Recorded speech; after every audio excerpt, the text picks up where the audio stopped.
আসামের চোরাইবাড়িতে গাঁজাসহ আটক এক ব্যক্তি। যাত্রী সেজে দূরপাল্লার বাসে চেপে বহিরাজ্যে গাঁজা পাচার করতে গিয়ে আসামের চোরাইবাড়ি ওয়াচপোস্ট পুলিশের হাতে ধরা পড়ল এক ব্যক্তি। জানা গেছে শনিবার রাতে ত্রিপুরা থেকে গুয়াহাটিগামী AS 108C 9909 নম্বরের সুপারবাস যাত্রী নিয়ে চোরাইবাড়িতে পৌঁছালে গাড়িটিতে যথারীতি দলবল নিয়ে তল্লাশি চালান গেট ইনচার্জ নিরঞ্জন দাস। এতে এক যাত্রীর পিটব্যাগ থেকে 2 কেজি 70 গ্রাম শুকনো গাঁজা উদ্ধার হয়। পরে ওই কাণ্ডে পাচারকারীকে আটক করে পুলিশ। ধৃতের নাম রবিশঙ্কর সিং, বয়স 48। পিতার নাম শম্ভু স্মরণ সিং, বাড়ি পশ্চিম দিল্লির মধুবিহারে। বাজেয়াপ্ত গাঁজার কালোবাজারি মূল্য আনুমানিক 40,000 টাকার মতো হবে বলে পুলিশ জানিয়েছেন। ধৃতকে রবিবার দুপুরে জেলা CGM আদালতে তোলা হবে বলে খবর পাওয়া গেছে। তুমি যে সেরাওয়ালি নাইট সুপার বাসের কি হয়? ড্রাইভার। কতদিন থেকে গাড়ি চালাও এটা?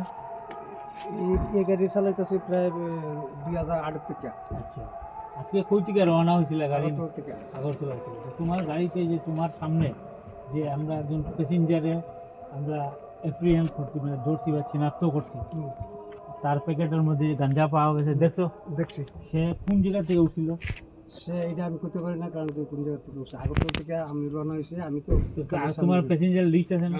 প্যাসেঞ্জার লিস্ট তো ওই সময় আগরতলা থেকে চন্দ্রপুর থেকে বাস স্ট্যান্ড প্যাসেঞ্জার লিস্ট আমি তাকে চেক করি।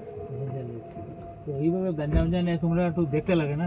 চেক করে হঠাৎ করে উঠে গেছে রে, দেখে হঠাৎ করে দৌড় দিয়ে আয়া উঠছে। টিকিট করা, অনলাইনে টিকিট কাটা। আর তুমি আর অন্য কিছু জানো কি না তার সম্বন্ধে? যেহেতু তোমার প্যাসেঞ্জার হিসাবে গাড়িতে উঠছে, তার বাইরে কিছু জানো? ব্যাগে কি আছে কি না এই সম্বন্ধে কিছু জানো? কিছু যাই কিছু আগে কিছু জানতে না। তো এটাই তোমার জমার মধ্যে